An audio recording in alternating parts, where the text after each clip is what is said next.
नमः संस्कृताय. नमस्कार विद्यार्थी मित्र. मागच्या तासाला आपण मानवता धर्म पद्याचं भाषांतर पाहिलेलं आहे. हा भाग फक्त सरलार्थ लेखनासाठी आहे हे सुद्धा तुम्हाला सांगितलेलं आहे. तरी पण या पाठामध्ये आलेले पद्य पाठामध्ये आलेले काही व्याकरणाची वाक्य, क्रियापद तालिका असेल, नाम तालिका असेल आणि सर्वनाम तालिका असेल याचा थोडक्यात आज आपण अभ्यास पाहणार आहोत. पहिलं वाक्य आहे किंवा पहिला प्रश्न आहे, सूचनानुसारम परिवर्तनम कुरुत.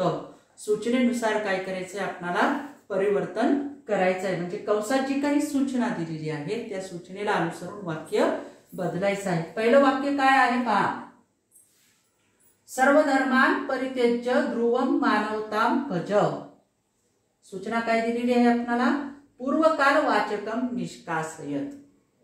पूर्वकाल वाचक काढायचे. आता पूर्वकाल वाचक मध्ये किती अव्यय आहेत आपल्याकडे, दोन अव्यय आहेत. कोणकोणते दोन आहेत, त्वा आणि लेप प्रत्यय ज्याला आपण त्वांत म्हणतो, आणि दुसरा कोणता आहे त्वांत अव्यय आणि दुसरा लेबंत अव्यय ज्याला आपण लेप प्रत्यय म्हणतो या ठिकाणी.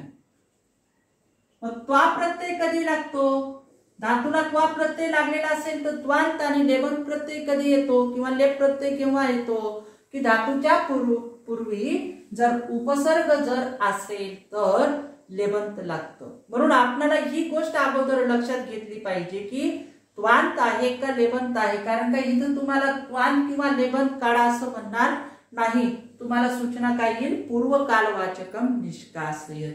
पूर्वकालवाचक मध्ये हे दोन अव्यय आहेत, त्या दोन पैकी एक कोणता आहे ते आपल्याला ठरवावं लागेल. कोणता आहे, परित्यज्य. काय आहे, ओढ जेव्हा आपण करू तेव्हा परि उपसर्ग आधी त्यज धातू आहे पहिल्या घनातला. काय आहे, परि हा उपसर्ग आहे, 22 उपसर्गापैकी एक आहे आणि पहिल्या घनातला त्यज धातू आहे. म्हणजे हे दिलेलं रूप कोणतं आहे, आपलं लेप प्रत्यय आहे, म्हणजे लेबंतव्य आहे. मग आता काय करायचंय, काढायचं आहे. मग काढत असताना काय करावं लागेल, सुरुवातीचे शेवटचं मुख्य क्रियापद लोट लकारात आहे, भज या ठिकाणी. बरोबर आहे का नाही. आज्ञार्थ लोट लकार म्हणजे काय, आज्ञार्थ मध्यम पुरुष एकवचनाचं क्रियापद आहे. इथं वाक्य काय होतं मग, सर्व धर्मान परित्यज. काढलं आपण लेबंत, काढलं लेबंत. काय तयार झालेलं होतं, परित्यज्य असं लेबंत तयार झालेलं होतं. आता काय केलं आपण, परित्यज मानवताम च ध्रुवम भज. पुढचं शेवटचं जे क्रियापद आहे, ज्या पुरुषी ज्या वचनी त्या पुरुषी त्या वचनीच आपण इथं काय केलेलं आहे, त्वांताचं रूप, माफ करा लेबंताचं रूप इथं घेतलेलं आहे. करता मध्यम पुरुषी एक वचनी आहे म्हणून क्रियापद सुद्धा काय करावं लागेल, मध्यम पुरुषी एक वचनीच. धातूच्या पूर्वी उपसर्ग परि आधी त्यज पहिल्या गणातला धातू आहे, लोट लकार मध्यम पुरुष एक वचनाला प्रत्यय नाही. कारण का पहिल्या गणातल्या धातू पुढील अंगाचा ही प्रत्ययाचा तिथं काय होतो, लोप होतो. आणि म्हणून धातूचं जे अंग तयार झालेलं आहे, काय अंग तयार झालेलं आहे, परित्यज. हे जे धातूचं अंग तयार झालेलं आहे तेच धातूचं काय राहतं, रूप बनतं किंवा तेच क्रियापदाचं रूप तयार होतं. आणि म्हणून परित्यज मानवताम च ध्रुवम भज असं पूर्वकालवाचक आपलं तयार होतं. म्हणजे पूर्वकालवाचक काढून वाक्य तयार होतं. पुढचं वाक्य पहा, नद्यः महोदधी प्रविशन्ति. कर्तृपदम एक वचने परिवर्तयत. काय करायचंय आपल्याला, कर्तृपदम एक वचने परिवर्तयत. एक वचनात परिवर्तन करायचंय. म्हणजे दिलेलं वाक्य एकतर द्विवचनात असेल किंवा बहुवचनात असेल. कोणत्या वचनात आहे हे आपल्याला अगोदर कर्त्याकडे जावं लागेल किंवा क्रियापदाकडे जावं लागेल. कुठूनही पहा, प्रविशन्ति कोणता आहे, याच्यामध्ये धातू हा प्र उपसर्ग आहे, प्र अधिक विश सहाव्या गणातला धातू आहे आणि अंतिम प्रत्यय आहे. म्हणजे काय आहे, प्रथम पुरुष बहुवचन आहे. प्रथम पुरुष बहुवचनी क्रियापद जर असेल तर कर्ता सुद्धा आपला कसा असेल, प्रथम पुरुषी बहुवचनीच असेल. आहे का पहा, नद्य कोणता शब्द आहे, नदी, इकारांत स्त्रीलिंगी शब्द आहे. नदी, नद्यो, नद्यः प्रथमा. म्हणजे प्रथमा बहुवचन, क्रियापद सुद्धा तेच म्हणजे दिलेलं वाक्य आपलं कोणत्या वचनात आहे? दिलेलं वाक्य बहुवचनामध्ये आहे. आता काय करायचंय आपल्याला? कर्तृपदम एकवचने परिवर्तयत. कर्तृपद म्हणजे काय? करता कोणता आहे? नद्य. आता इथं विद्यार्थी प्रश्न लिहित असताना किंवा प्रश्नाचं उत्तर लिहित असताना काय करतात? आता इथं एकच शब्द वापरलेला आहे म्हणून आपण म्हणतो फक्त आपल्याला करता बदलायचं. इथं एक गोष्ट लक्षात ठेवा, अशा पद्धतीचे जी काही वाक्य आपणाला सूचनेनुसार बदल करून लिहामध्ये विचारले जातात तो नियम आपणाला लक्षात घ्यावा लागेल. कोणता? संस्कृत मध्ये कर्त्याचं पुरुष आणि वचन बदललं की क्रियापदाचं सुद्धा पुरुष आणि वचन बदलतं, कारण का कर्त्यावर आपलं क्रियापद आधारित आहे. म्हणजे फक्त आपणाला कर्तृपद बदलून चालणार नाही, तर आपणाला काय बदलावं लागेल? त्याचं क्रियापद सुद्धा बदलावं लागेल. काय क्रियापद करता होईल पहा. नद्याची प्रथमा काय होईल? नदी. महोदधीन कर्माच्या स्वरूपात जशास तसं राहील. आणि प्रविशंतीचं काय होईल? आता नदी प्रथमा एक वचन आहे म्हणून क्रियापद सुद्धा काय होईल? प्रथमा एक वचन. प्र अधिक विष प्रथम पुरुष एक वचनाचा ती प्रत्यय आहे आणि क्रियापद काय तयार होईल? प्रविशती. नदी महोदधीन प्रविशती. हे झालं वाक्य एक वचने. म्हणजे कर्तृपदम एक वचने परिवर्तयत किंवा कर्तृपदम इथं बहुवचने परिवर्तयत म्हणलं तर दोन्ही गोष्टीमध्ये तुम्हाला असंच करावं लागेल. कर्तृच्या ठिकाणी जर तुम्हाला कर्मपदम परिवर्तयत असं आलं किंवा कर्मपदम एक वचने किंवा बहुवचने किंवा द्विवचने या तीन पैकी कोणत्याही वचनात आलं तर ती रचना कोणती असेल? कर्मणीची असेल. आणि कर्तृ म्हटलं की काय असेल? कर्तरीची रचना असेल. एवढ्या दोन गोष्टी आपल्याला इथं लक्षात ठेवाव्या लागतील. चला पुढचं वाक्य काय आहे? त्वं सर्वधर्मान् परित्यज्य मानवतां भज त्वं स्थाने भवान योजयत. काय आहे? त्वं स्थाने भवान योजयत. त्वंच्या ठिकाणी भवान ठेवायचं आहे. हे त्वं आहे. मग विद्यार्थी काय करतात? सरळ सरळ भवान ठेवतात आणि वाक्य संपलं असं आपणाला लक्षात येतं. किंवा कधी कधी आपण चुकून क्रियापद तेच घेतो. पण लक्षात घ्या, त्वं हा मध्यम पुरुषी करता आहे. इथं मध्यम पुरुषी एक वचनाचं क्रियापद आहे का? युष्मत सर्वनामाचं प्रथमा एक वचनाचं रूप आहे दिलेल्या वाक्यात.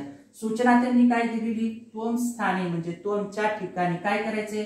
भवान योजयत. भवान वापरा. भवान हा कोणत्या पुरुषी आहे? भवान कायम प्रथम पुरुषी आहे. याला प्रथम पुरुषाची अपेक्षा असते. म्हणजे क्रियापद सुद्धा आपल्याला काय करावं लागेल? करता जर प्रथम पुरुषी घेतला तर क्रियापद सुद्धा आपल्याला काय करावं लागेल? त्याच पुरुषी त्याच वचनी क्रियापद घ्यावं लागेल. इथे एक वचनी क्रियापद आहे. मग बदलत असताना काय करावं लागेल? तुमच्या ठिकाणी सुरुवातीला भवान ठेवा.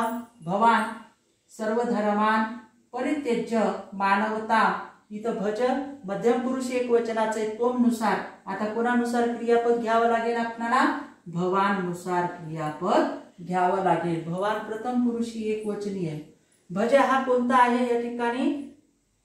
भज पहिल्या गणातला धातू आहे. भज हा लोट लकार मध्यम पुरुष एक वचनाचं रूप आहे आणि म्हणून काय होतं? प्रथम पुरुष एक वचनाचा तो प्रत्यय आहे. कोणता?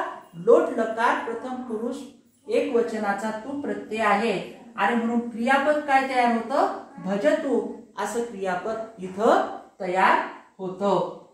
चला पुढचं वाक्य पाहू. सर्वे धर्माः मानवता गुणं शंसन्ति. काय आहे सूचना तुम्हाला? कर्मवाच्ये परिवर्तयत. म्हणजे कर्मणी प्रयोगात वाक्य करा. कर्मवाच्य म्हणजे काय? कर्मणी प्रयोग. आणि परिवर्तयत म्हणजे परिवर्तन करा. काय होईल? आता दिलेला प्रयोग कर्मवाच्य परिवर्तयत म्हणजे काय? दिलेला प्रयोग तुमचा कोणता आहे? दिलेला प्रयोग हा कर्तरी प्रयोग आहे. कर्तरीचा काय करायचा आहे तुम्हाला? कर्मणी प्रयोग करायचा आहे. काय कर्मणी प्रयोग करायचा आहे? पहा. सर्वे धर्मा दोन्ही शब्द बहुवचनात वापरलेले आहेत. धर्माचं हे काय आहे? विशेषण आहे. सर्व हे सर्वनाम आहे पण त्याचबरोबर त्याची विशेषता काय? सार्वनामिक विशेषण म्हणून सुद्धा वाक्यामध्ये वापरलं जातं. म्हणून आता इथं काय करावं लागेल? धर्माची जेव्हा आपण विभक्ती बदलणार आहोत त्या अगोदर आपल्याला सर्वची सुद्धा विभक्ती करावी लागेल. म्हणजे तीच विभक्ती करावी लागेल. विशेषण विशेष्य संबंध लक्षात घ्या. विशेषाची जी विभक्ती असते तीच त्याच्याबद्दल माहिती सांगणारा जो शब्द आहे विशेषण किंवा त्याचं विशेषण आणि विशेष्य संबंध लक्षात घ्यावा लागेल. म्हणजे इथं प्रथमा बहुवचन आहे, इथं सुद्धा प्रथमा बहुवचन आहे. क्रियापद वरे त्याच पद्धतीने दिलेला आहे बहुवचनी. आता आपण कर्मणी करणार आहोत. कर्मणी करत असताना सर्वेची तृतीया बहुवचन काय होईल? सर्वैही. का? सूचना आपणाला काय आहे? कर्मवाच्य परिवर्तन. कर्मणी प्रयोगात परिवर्तन करा. सर्वैही. धर्माची तृतीया विभक्ती काय होईल? प्रथमा बहुवचन आहे म्हणून इथं काय करावं लागेल आपल्याला? तृतीया बहुवचन करावं लागेल. सर्वैही धर्मैही. पुढे मानवता गुणम ही आहे कर्म. कर्मणी प्रयोगात कर्माची कोणती आहे? प्रथमा विभक्ती आहे म्हणून मानवता गुणः. आता चला क्रियापदाकडे. क्रियापद कोणानुसार घ्यावं लागेल? क्रियापद कर्माच्या पुरुष आणि वचनानुसार घ्यावं लागेल. प्र अधिक शस धातू आहे या ठिकाणी. प्र उपसर्ग अधिक शस कर्मणीचा य. कारण का वाक्य साध आहे आपलं, म्हणजे लट लकारातलं वाक्य आहे म्हणून कर्मणीचा य आपल्याला घ्यावा लागेल. अंग काय तयार होईल? प्रशस्य. आता आपल्याला काय करायचंय? कालार्थक प्रत्यय लावायचा आहे. धातू आपला पप जरी असला तरी तो कर्मणीचा य लावल्यानंतर धातू काय होतो? आत्मनेपदी होतो. मग आता कर्माचं वचन कोणतं आहे? एक वचन आहे. पुरुष कोणता आहे? प्रथम पुरुष एक वचनामध्ये कर्म येतं म्हणून आत्मनेपद प्रथम पुरुष एक वचनाचा प्रत्यय काय येतो? ते. हा आत्मनेपद प्रथम पुरुष एक वचनाचा प्रत्यय येतो आणि क्रियापद काय तयार होतं? प्रशस्यते. हे झालं कर्मणीचं क्रियापद. आलं का क्रियापद या ठिकाणी? म्हणजे पूर्ण वाक्य आपलं काय होईल? सर्वैहि धर्मैहि मानवता गुणः प्रशस्यते. झालं कर्मवाच्य आपलं वाक्य तयार झालं. पुढचं वाक्य काय आहे आपल्याला? भानुः भुवनमंडलम प्रकाशयति. सूचना काय आहे? निजंतम निष्कासयत. निजंतम म्हणजे काय? प्रयोजक काढा. आता प्रयोजक कुठं कुठं आहे? प्रकाशयति आणि भानु या दोन शब्दामध्ये प्रयोजक आहे. कारण का प्रयोजक करता हा आहे आणि त्याचं क्रियापद हे आहे. कारण का क्रिया करणारा प्रयोजक करतात. प्रयोजक जो आहे तो कर्तरी वाक्याप्रमाणे याची रचना असते. हे तुम्हाला मी प्रयोजक वाक्य रचना शिकवत असताना सांगितलेलं आहे. तर प्रेरणा देणारा कर्ता कोणता आहे? भानु. मग काय काढायचंय? निष्कासय. काढलं. भानु जेव्हा आपण काढून टाकू तेव्हा भानु काढल्यानंतर हे सुद्धा क्रियापद आपल्याला बदलावं लागेल. का? कारण का इथं प्रयोजकाचा आपण आय लावलेला आहे. क्रियापद प्रयोजकाचं वापरलेलं आहे. आता साधं वाक्य जेव्हा आपल्याला करायचं तेव्हा क्रियापद सुद्धा काय करावं लागेल? साधच तयार करावं लागेल. वाक्य काय होईल आपलं पहा?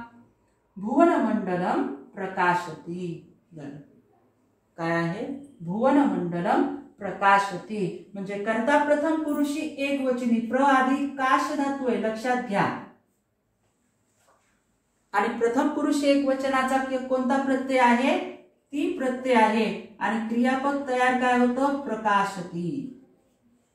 हे आपलं साधं क्रियापद तयार होतं. प्रयोजक काढला आणि क्रियापद साधं घेतलं. म्हणजे निंजंत निष्कासयत मध्ये जर काढा अशी सूचना जर तुम्हाला आलेली असेल तर प्रयोजक कर्ता आणि क्रियापद दोन्हीही आपल्याला काढावं लागेल. आणि प्रयोजक क्रियापद ज्या काळात ज्या अर्थात असेल किंवा ज्या पुरुष ज्या वचनात असेल बदलत असताना त्याच पुरुष त्याच वचनात आपल्याला घ्यावं लागेल. म्हणून भानुमंडलम प्रकाशती. हे झालं काय आपलं? निंजंतम निष्कासयत. अशा पद्धतीने सूचनेनुसार बदल करून घ्या. या प्रश्नामध्ये इतकेच प्रश्न आलेले. त्यानंतर खाली काही आपल्याला क्रियापद तालिका दिलेला आहे पान क्रमांक 90 वरती पहा. एक वचन, द्विवचन, बहुवचन, पुरुष, लकार. आता इथं काय आहे? ल्यूट लकार आहे म्हणजे भविष्यकाळ, लट म्हणजे वर्तमान काळ आणि लंग म्हणजे कोणता? भूतकाळ. इथं धातू मी तुम्हाला सोडून दिलेली आहे. इथे ल्यूट लकार प्रथम पुरुषाची रूप आपणाला विचारलेली, ज्याला आपण स्य भविष्य काळ म्हणतो. से स्याव हे श्याम हे असे प्रत्यय आहेत किंवा सेते सेते सेंते अशी क्रियापदाची ही काय आहेत? प्रत्यय आहेत. मग मूळ धातू कोणता दिलेला आहे? मृत धातू दिलेला आहे। रूप काय तयार केलेले आहे? नर्तिष्यती, 2 रिकाम्या जागा भरायच्यात आपल्याला। काय होतं? नर्तिष्यती, नर्तिष्यतः, नर्तिष्यन्ति, हे झालं द्वितीय भविष्य काळाचं रूप। त्यानंतर लट लकार वापरलेला आहे किंवा दिलेला आहे म्हणजे वर्तमान काळ दिलेला आहे। धातू कोणता आहे? दिश। रूप कोणता आहे? मध्यम पुरुषाचं रूप वापरलेलं आहे, विचारलेलं आहे आपल्याला। दिशसे, दिशेथे, दिशध्वे, मध्यम पुरुष। पुन्हा लंग लकार म्हणजे भूतकाळाचं रूप वापरलेलं आहे। धातू कोणता आहे? मिल, हा 6व्या गणातला परस्मैपदी धातू आहे। अमिलाम, अमिलाव, अमिलाम, उत्तम पुरुष एकवचनाचं क्रियापद हे। त्यानंतर आहे नामतालिकां पूरयेत, 10वीची नाम आहे। ऋत्विज हे नाव दिलेलं आहे, तृतीया विभक्ती आहे। काय होतं? ऋत्विजा, ऋत्विभ्याम, ऋत्विभिः, तृतीया विभक्ती। त्यानंतर स्रग हा चकारांत शब्द दिलेला आहे आपल्याला, जकारांत शब्द आहे। चतुर्थी विभक्ती विचारलेली आहे। स्रजे, स्रग्भ्याम, स्रग्भ्यः, चतुर्थी विभक्ती होते। त्यानंतर दिशी किंवा दिश, शकारांत स्त्रीलिंगी शब्द वापरलेला आहे आणि विभक्ती कोणती विचारलेली आहे? इथं सप्तमी विभक्ती विचारलेली आहे। काय होते सप्तमी विभक्ती? दिशी, दिक्षोः, माफ करा, दिशी, दिशोः, दिक्षुः, सप्तमी असं रूप तयार होईल। त्यानंतर परत पुढे विचारलेला आहे शब्द योगिनी, सप्तमी विभक्ती विचारलेली। योगिनी, योगिनोः, योगीषु, सप्तमी विभक्ती। श्रेष्ठी, श्रेष्ठिनौ, श्रेष्ठिनः, प्रथमा। धामन नपुंसकलिंगी शब्द विचारलेला आहे। धामना, धामभ्याम, धामभिः, तृतीया विभक्ती इथं विचारण्यात आलेली आहे। म्हणजे अशा पद्धतीने नामतालिका, क्रियापद तालिकांची ही रूप आपल्याला लिहिता येतात। अशा पद्धतीनं मानवता धर्म हे पद्य आजच्या तासाला इथं संपतं। या पद्यामध्ये आणखीन काही जर तुम्हाला अडचण असेल किंवा या दिलेल्या वाक्यांमध्ये कोणतीही जर समस्या असेल तर मला तुम्ही वैयक्तिकपणे विचारू शकता। इथं आपण थांबूयात, राहिलेला भाग उद्याच्या तासाला आपण पाहूयात। तोपर्यंत धन्यवाद।